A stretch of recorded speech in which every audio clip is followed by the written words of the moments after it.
Among the rights violations R. Kelly has had to deal with from the day he was arrested and detained is the one to his privacy, and most importantly when it comes to attorney-client privacy. The saddest part of this violation being that it has been largely orchestrated by the very BOP officers who are supposed to ensure that this does not happen to an inmate while in custody. Hearing that the Bureau of Prisons officers were in the business of illegally accessing R. Kelly's phone call and email communication records, and sharing this restricted information along with his visitors log with a famous entertainment blogger that goes by the name Tasha K has made observers think twice as to whether the entire Department of Corrections can still be trusted by citizens of the United States of America.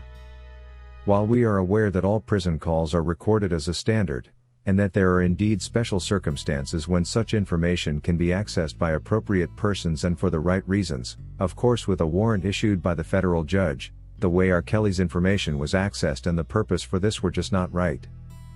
And while we are aware that these records were accessed by over 60 Bureau of Prisons officers, we also know that the officer who was heading the racket and that accessed R. Kelly's records the most was not even assigned to the Chicago MCC, and was therefore completely out of jurisdiction with no official reason to access this data. As if that was not illegal enough, the judge then later on issues a late warrant as a way to cover up for this malpractice, and then pretends to be oblivious to the purpose of this illegal operation.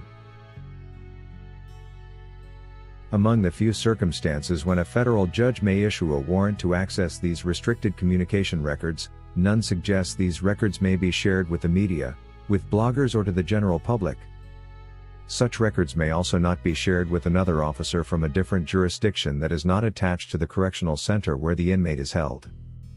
In R. Kelly's case, we have an Officer A whose name was never disclosed for whatever corrupt reasons we may not know, and that was not even assigned to the MCC accessing R. Kelly's records 153 times in a span of 6 months.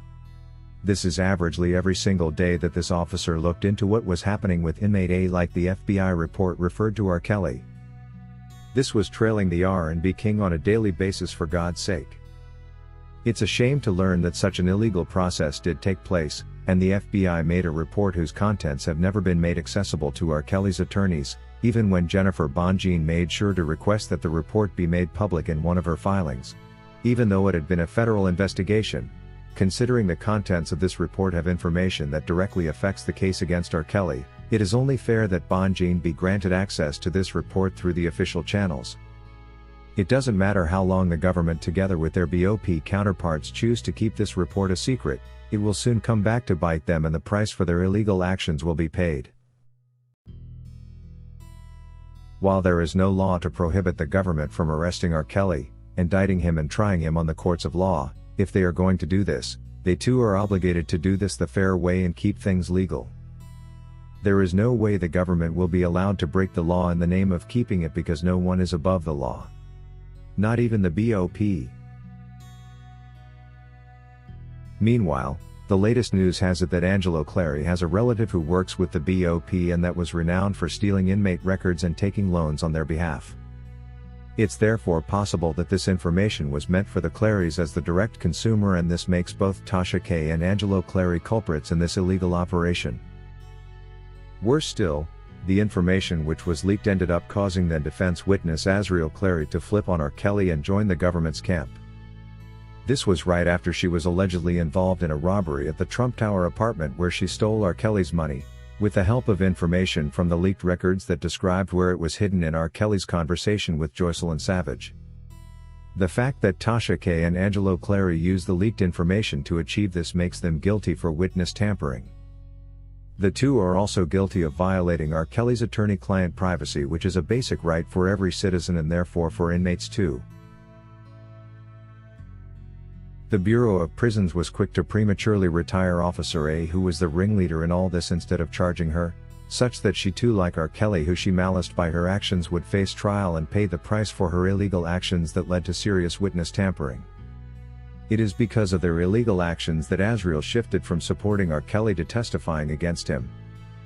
This hurried unannounced retirement is an indicator that the BOP concedes they were involved in this illegal operation that greatly affected the case against R. Kelly. Surprisingly though, Azriel Clary, whose only reasons for switching sides were the fact that she had stolen R. Kelly's money, and that he was no longer available to finance her lavish lifestyle, did not hesitate to return to CBS Gayle King with another interview to explain herself, giving false reasons as to why she had to change her mind. She actually told the whole world how she happens to be a loving, compassionate and kind person, emotions she claims she never got the chance to show earlier. Take a look. I was scared because I was like, I don't want the world to see me this way, you know? I'm loving, I'm caring, I'm compassionate. And no one got to see that side of me. Yeah, you know, it's interesting because your dad called me after and said, that is not my daughter. That is not who she is, that is not how she speaks, that is not what she believes. During the trial, you testified that you said, I was not honest in the interview that you did with us. Yeah. What were you not honest about? Everything. Everything? Everything, yes. You know, before that interview, you know, he had us practicing every single day. Practicing what? Answering questions. And if he didn't like our answer, he would tell us exactly what to say and how to say it. So anytime you mention anything, Azriel. yeah. According to Librasol, there are many basic human and citizen rights that people lose the moment they enter the jail gates. When you are in prison, you are technically at the government's mercy. You become a property of the government at that time, and worse still, a worthless property, and they can do whatever they want with you. I know people who have died in prison because they couldn't get their inhalers for chronic asthma while on the inside. Such simple reasons costing lives. It's a shame on our prison system.